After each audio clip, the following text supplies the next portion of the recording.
Hi, I'm Jules, and I'm a healer in the Los Angeles area, Reiki Master Teacher and Shamanic Priestess, and I'm here to share some information and methods that I use in my own healing practice to maintain balance for myself. And the past several weeks, as we moved through the equinox, have brought a rebalancing, or have called us to find a rebalancing within ourselves. And last week, 2 weeks ago, I talked about a couple essential oils and crystals that you can use. As I worked with those crystals, what's interesting is one of the crystals just disappeared. And if this ever happens to you, don't freak out. Sometimes we're meant to work with certain spiritual tools for a period of time and not forever. And sometimes these objects that maybe we rely on sometimes a little too much might disappear for a while, because we need to learn how to maintain balance in different ways. And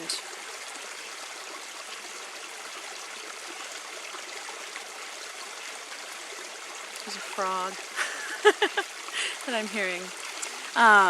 And so don't freak out if a crystal disappears and you can't find it suddenly, because my lithium quartz today just vanished. I've been working with it every day, meditating with it, working with it consciously, and holding it in certain parts of my body for healing, and so that I can move on into new ways of being and create patterns, because we're all magical people. By our free will, we can choose on our own, independently, and there's power, there's firepower in that. So we have to be careful, though, when working with this firepower, because even though it's incredibly powerful in helping us create new patterns, it can also be very destructive, so it's a double-edged sword, so to speak. But as I was working with the stones, literally the day after I made the last video, Spirit called me to grab this stone here, and this is stibnite. It's a lovely stibnite wand that I have. And what this stone does, because it's important for us to grow and expand, but it's also important for us to integrate and move more deeply into ourselves, and deeper into our healing, down into the cellular level, down to the very DNA. There's all this talk in the New Age communities about the DNA activations. Well, what the heck does that mean? It means like when your blood is waking up, when there's something within you that wakes up at a certain time, because you need to grow, you need to remember, you need to remind yourself of the powerful being that you are.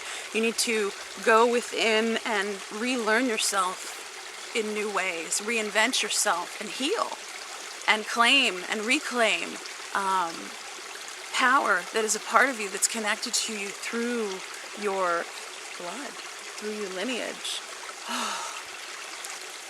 And there's a lot of energy that just came through when I said that, because I'm speaking about truth. And what stibnite does when you work with it, it can help you integrate the wisdom, the information that you learn on a daily basis into deeper levels. And in this way, when we integrate and deepen our healing, deepen our learning, and deepen our soul's experience,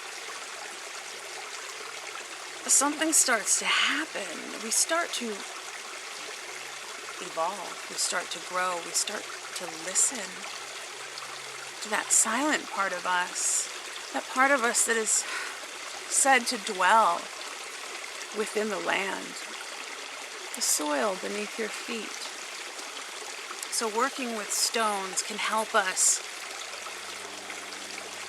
create new patterns for ourselves, hold new patterns for a certain period of time, until those patterns, those frequencies are crystallized into our very being, and we can hold the frequency of health, of love, of joy, of peace, and we can expand and grow in that. We can choose. We can always choose. That is our greatest gift. And it's also what messes us up the most, too. But getting back to what Spirit wanted me to talk to you about today. So this stone is one that came to me afterwards that you can use to deepen, to hold more power, and work with it for a period of time so that maybe you can hold sacred space for larger groups of people. Wow, because we're all priestesses and we're all and priests, and we're all ushering each other beautiful across the threshold right now as we mirror each other back to each other in a soulful way, in a beauty way. And it's funny because I hear they're doing a remake of the classic tale, The Beauty and the Beast, and I've been reflecting, and I think, you know, there is beauty in wildness, and we're reclaiming that wild beauty. It's like the unification of beauty and the beast. Unification of the masculine and the feminine.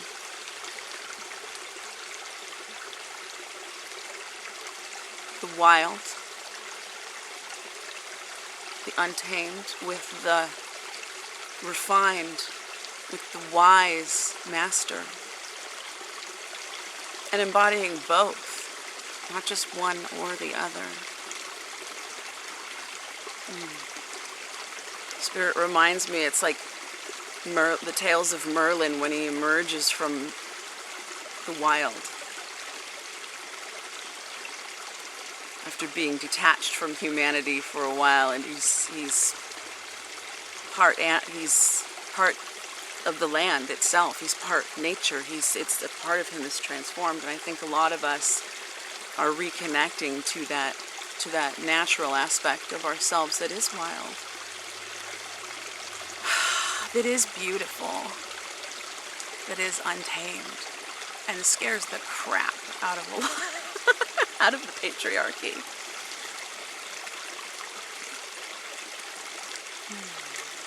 And what happened over the last lunar cycle and the equinox, a lot of things were stirred up within and without. So Spirit's showing me it's like this cosmic, and then of course this past weekend we just had geomagnetic storms which just shook everything up. Like if it wasn't shaken up already, it's like boom, here's another one. It's so this cosmic dust is being stirred and tapping on the very deepest, most forgotten parts of ourselves, and it's we're being challenged to grow. We're being stretched, we're being pulled, we're being called, and we're waking up. Some of us are ready, willing, and able to do it, and I applaud you, priests and priestesses, brothers and sisters that are doing that great work. It's hard to remember. It's hard to stick with the practice when life pulls us in so many directions all at once. And now, as spring is arriving and coming into full bloom, so are we. And people are spending more time in nature. The flowers are in bloom, and they're intoxicating our senses. And I'm being reminded to tell you a story that was recently retold to me. Story of spring and the goddess Persephone, and how the seasons came to be, and how she transformed. See, we're being called to take an underworld journey, and some of us have already taken that underworld journey, and not everybody will. But in this underworld journey, we reclaim fragmented pieces of our soul, forgotten parts of our being. We heal past lives. We heal our ancestors. We heal ourself, our most unconscious self. We find wholeness and acceptance, healing, and wisdom.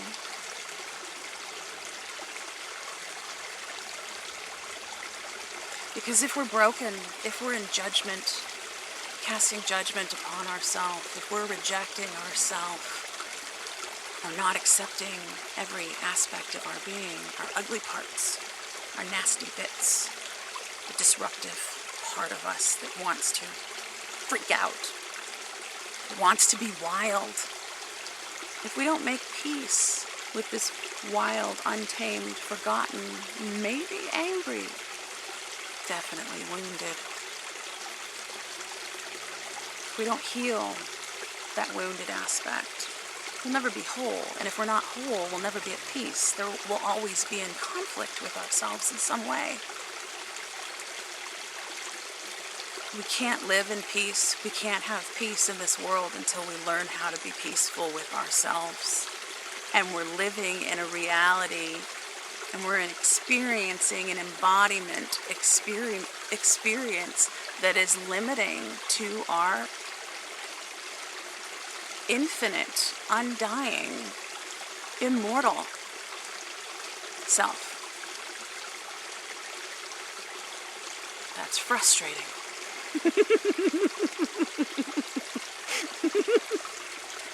It's frustrating. It's like our wings have been cut off.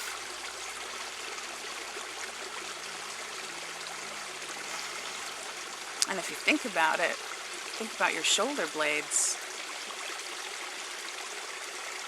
The way they're shaped, it's as if they hold the memory of the wings that we once had. Maybe this resonates with you, and if it does, look into working with birds and feathers. But all the energy that's been stirred up, Spirit is telling me that I need to help you stabilize,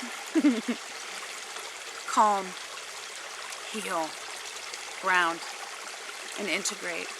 And I came up with, well, I've been working a lot with the land and the soil and the spirit of this place. And so it only feels natural to continue to work with it. The medicine is all around you. The medicine is under your feet. The medicine is omnipresent. Everything you need is here now. You just have to choose. Choose it. Ask for it. Claim it. Say it.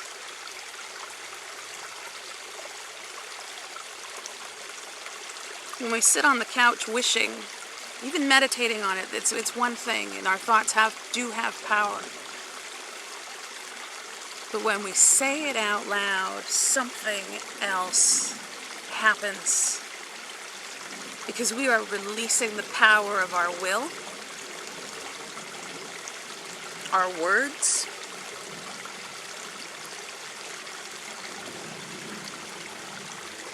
through the power of sound by expressing.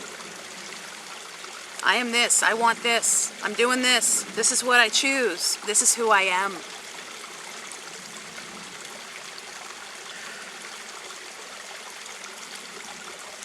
This is a time of truth. Spirit keeps telling me the throat chakra is incredibly powerful and important to work with right now. My guides are saying that it's going to give us tools to unlock things within us. We have to listen to that guiding voice, the one that nourishes, the one that creates. Earlier today I had a vision. I've always been drawn to the threefold goddess, the triple goddesses, and their tri-formed nature, body, mind, and spirit, in union and harmony. That's what it means to me.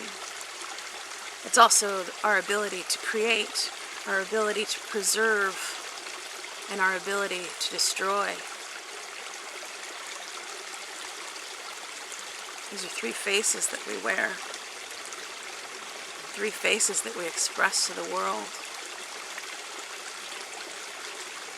These are three faces of power. These are These are the three faces that we're healing.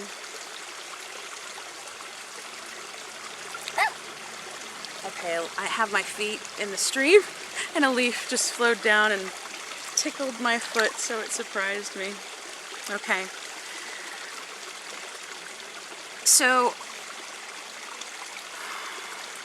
I'm going to show you a spell. It's a spell for stability and healing, and it works with the soil of the land that you live on. In every indigenous tradition, there is an intrinsic link between where you were born, where you live, where you die, and the spirits of that place. A piece of you is entwined in that. It's said that you live where you live because the land called you there. Spirit called you there. Your spirit that was waiting to be born called you there.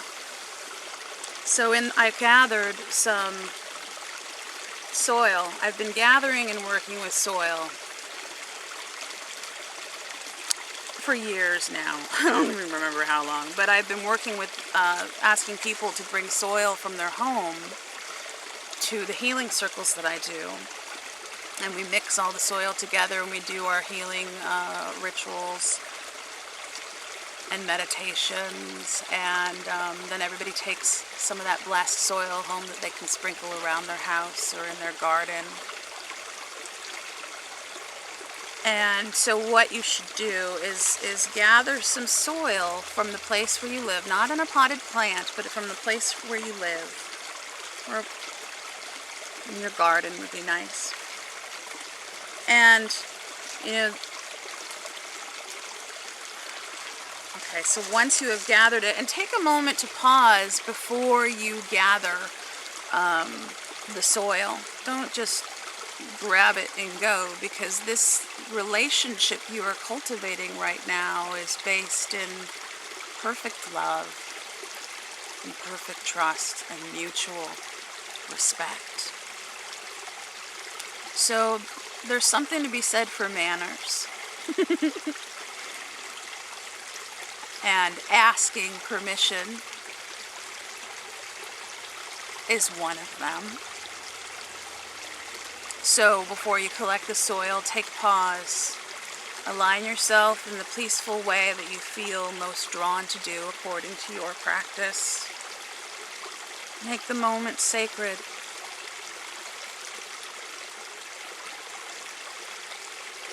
And ask. Ask Mother Earth to help you, and if you can work with her in a sacred way for healing, growth, and stability.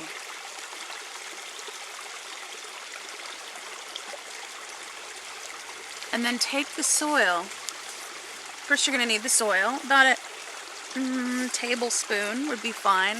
I have rocks and I have ingredients that I'm showing you, so pardon me.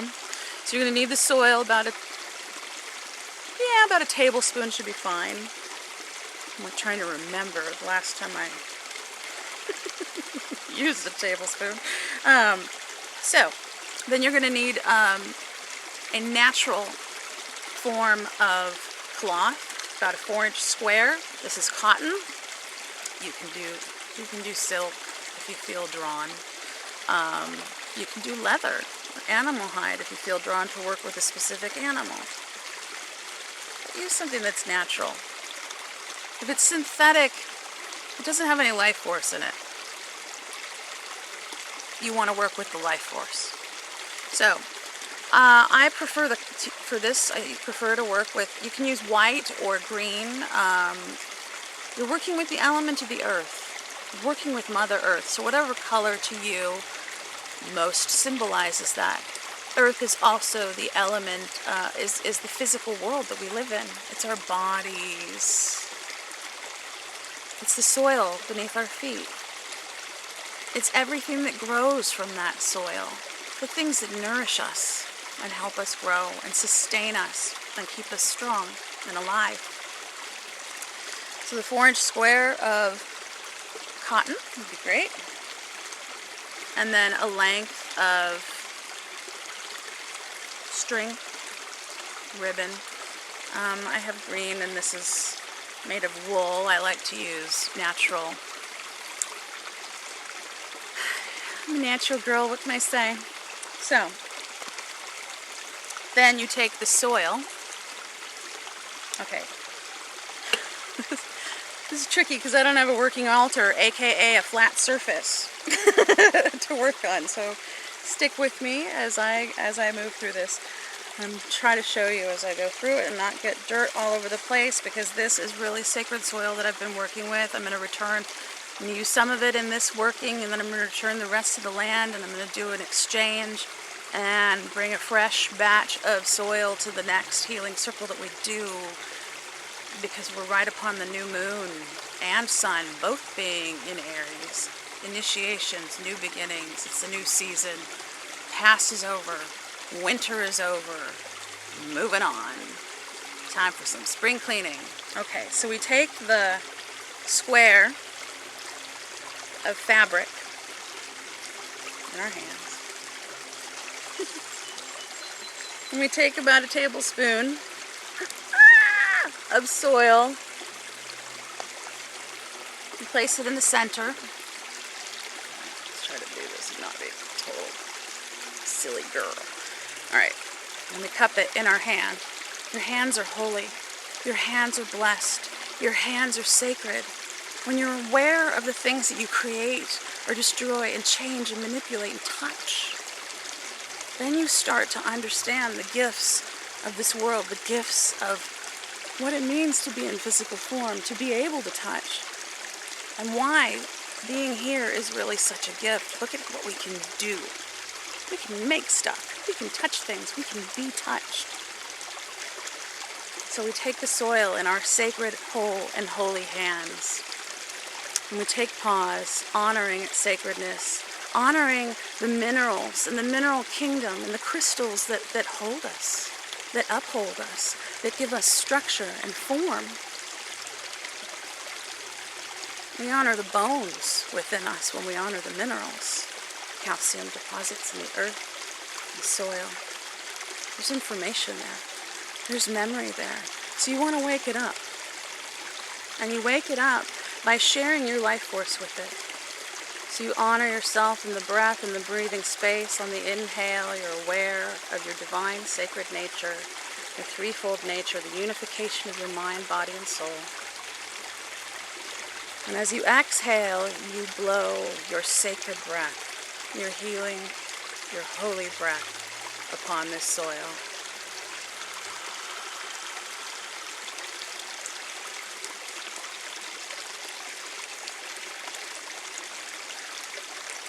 And as you exhale, you are infusing your intent in the energy that is your breath. And your intention is for healing and stability and growth.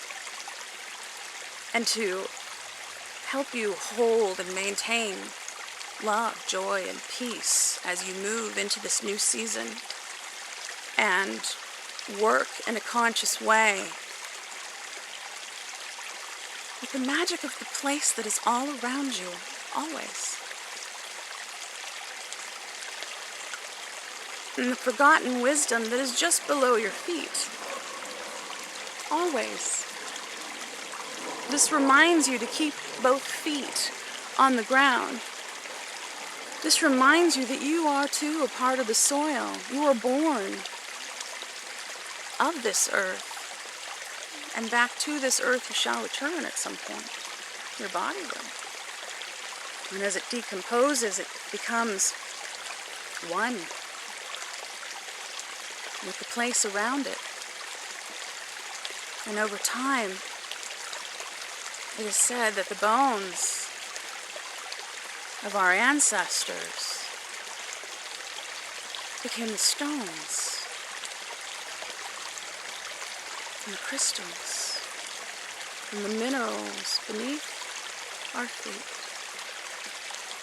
So as we hold this soil, this sacred earth, We honor it, we honor our body, we honor our embodiment experience. We honor the stable aspect of our being that holds us, that supports us, that nourishes us and nurtures us.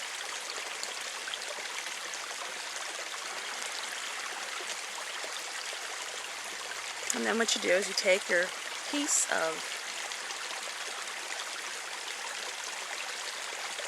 string, which this is really long, and okay, let me start over. I take it with that, and then I just wrap it around real tight. You don't want the dirt spilling out. And then you tie it. You can tie it in a knot. You can tie it in a bow.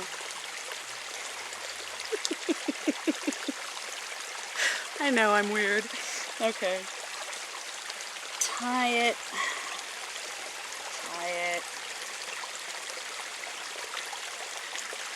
Knot tying is one of the oldest practices and the oldest binding spells that you can do. And so you tie one, and like I said, there's power in the breath, your intention in the breath. You can tie a series of knots in this and bind in your intention. As you exhale, you breathe your intention into the knot as it closes. This intention being for healing and stability.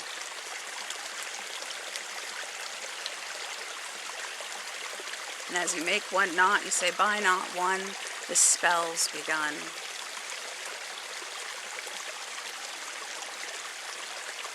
You make another knot. Exhale. Remember your intention of healing and stability. And as you exhale, you are blowing that light, that smoke, that essence into the knot as you tie it.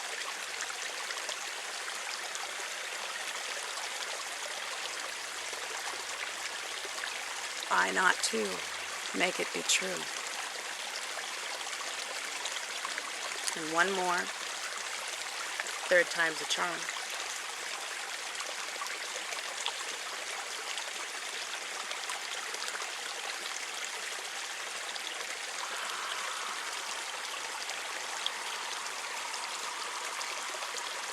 By knot three, so shall it be.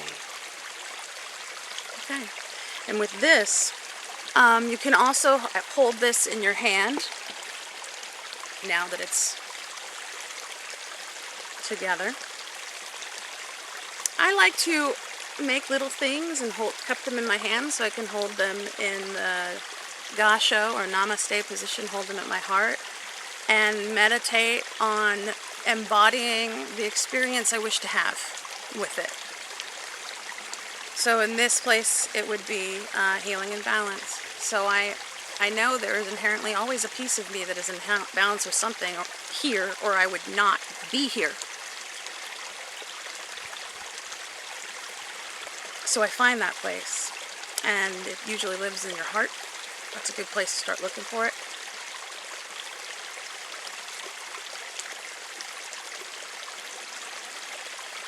And then you say,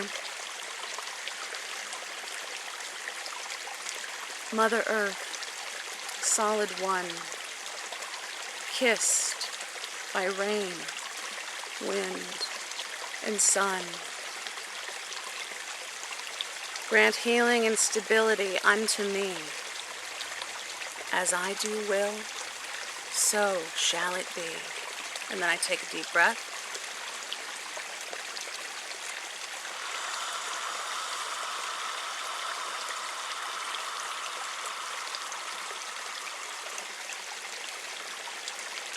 Blessed be.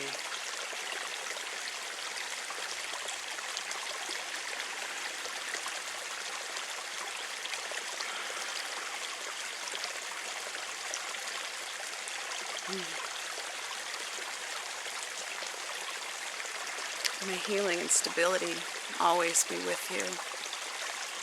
And may you always choose to seek it. And may you remember that it's always there. You only have to choose it.